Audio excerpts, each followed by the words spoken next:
اور امریکی حکومت سے ایسا بیان ان کی طرف سے کیوں جاری کیا گیا کہ پاکستان نے امریکی افواج کو اڈے فراہم کرنے کی رضامندی دی ہے؟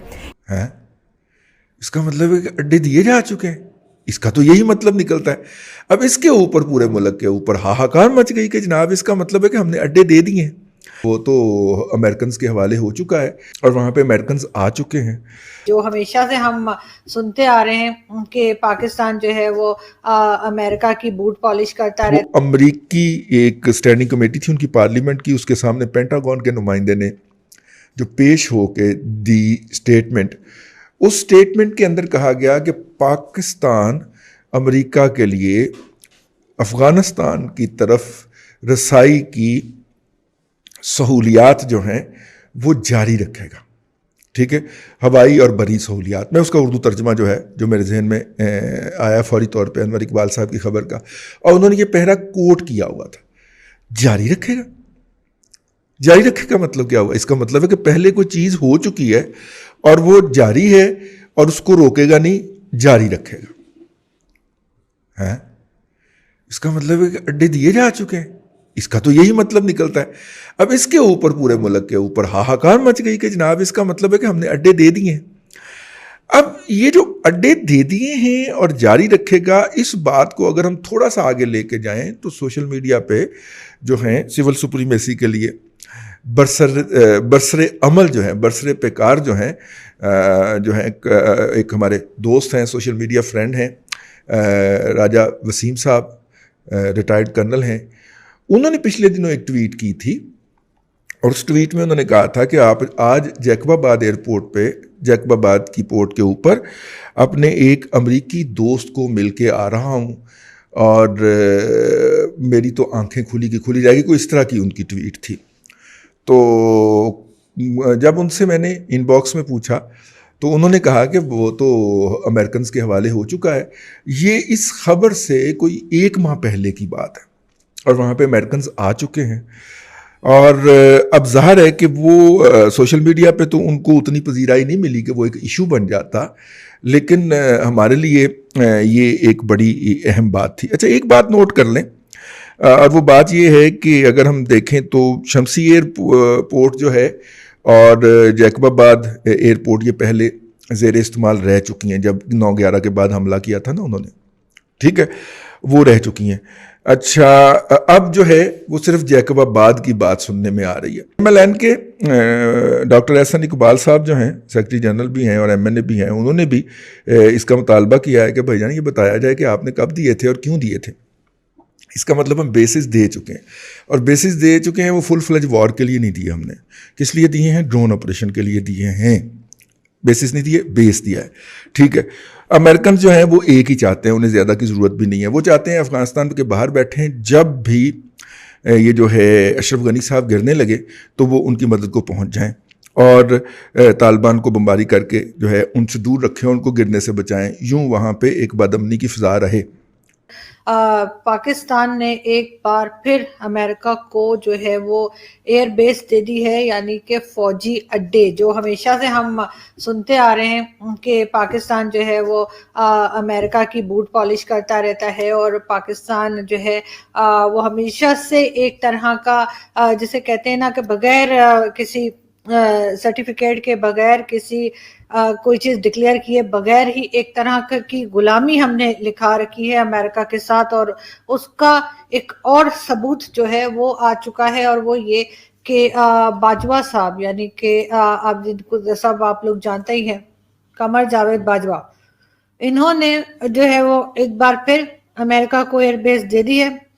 اور یا یوں کہیں کہ ملٹری بیس دے دی ہے، اور اب وہ یہاں پہ اپنی جو ہے جہاز کھڑے کر سکتے ہیں، اپنے یہاں سے کسی طرف اگر اٹیک کرنا چاہیں، چاروں طرف جہاں بھی ان کا دل کرے وہ ہماری زمین استعمال کر سکتے ہیں، جس کے لیے عمران خان صاحب بہت بار بہت چوڑے ہو کر بول چکے ہیں کہ جی ہم کسی کی جنگ میں نہیں پڑیں گے، ہم کسی کو اپنی زمین استعمال نہیں کرنے دیں گے۔ یہ ساری باتیں ان کی ایک بار پھر عمران خان صاحب کی یہ تمام باتیں جھوٹی ثابت ہوئی ہیں، اور پاکستان نے ایک بار پھر جو ہے وہ ملٹری بیس